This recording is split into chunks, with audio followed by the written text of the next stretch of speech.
I do think there are common attributes you see across all models of leadership. It's inherently valuing people, driving a collaborative environment with people, and empowering them. For me, a lot of leadership is about cheering when people around you do well, getting out of the way when you can. Your job is to stay out of the way, but help them when they need to remove obstacles, which is standing in the way of them doing well and succeeding. And so leadership more often than not is about taking a back seat.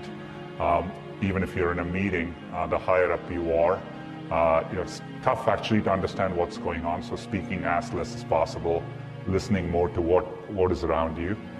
Being tough is important, but equally important is being compassionate and empathetic. And you want to aim high enough that you fail, a few times. I think that's the natural part of the process. In fact, Larry used to say, if you work on really difficult things, you're better off because you have no competition. Others aren't working on that difficult a problem. And even if you fail, you end up doing something great in the process. And so I think that's the philosophy which has guided us all through these years. I remember in my parents' house in Chennai, reading about the invention of the transistor at Bell Labs. Of course, that initial invention helped found what became known as Silicon Valley. And out of that came companies like Fairchild Semiconductor and Intel, and all the computers and software that we all use today. You can draw a direct line from that invention to the technology that powers your Twitter feed or your WeChat messages today. I remember reading about that and thinking, it's the idea that matters. It didn't matter where you come from or what your background is. One revolutionary idea, one brilliant invention can unleash other entrepreneurs to revolutionize industries in ways you could never predict. The people who build the transistor in many ways enable the entrepreneurs who are using incredible processing power to analyze data and diagnose cancer.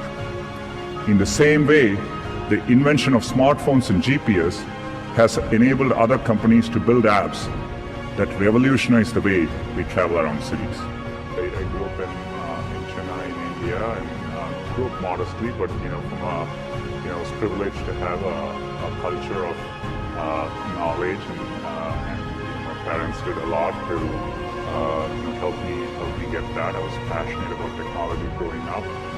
Didn't have access to computing, but I could read anything I could on it. And when I came to the US, I came to Stanford in 1993. It was the first time I flew on a plane coming to the US, and landed in Pittsburgh, where my uncle and aunt live, and made my way to California. And just about the time the internet was taking off, and it was the first time I truly had access to computing, and I can see how it changed my life.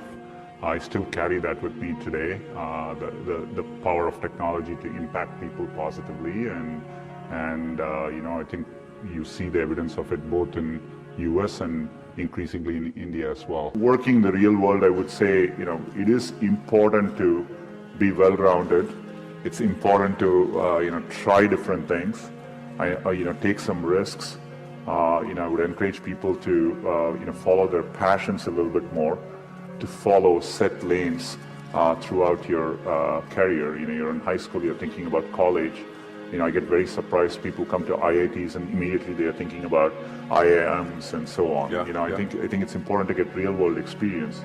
And if you take the US, for example, at a place like Stanford, most students don't choose their majors till their final year. So people explore different things and find what they're really passionate about.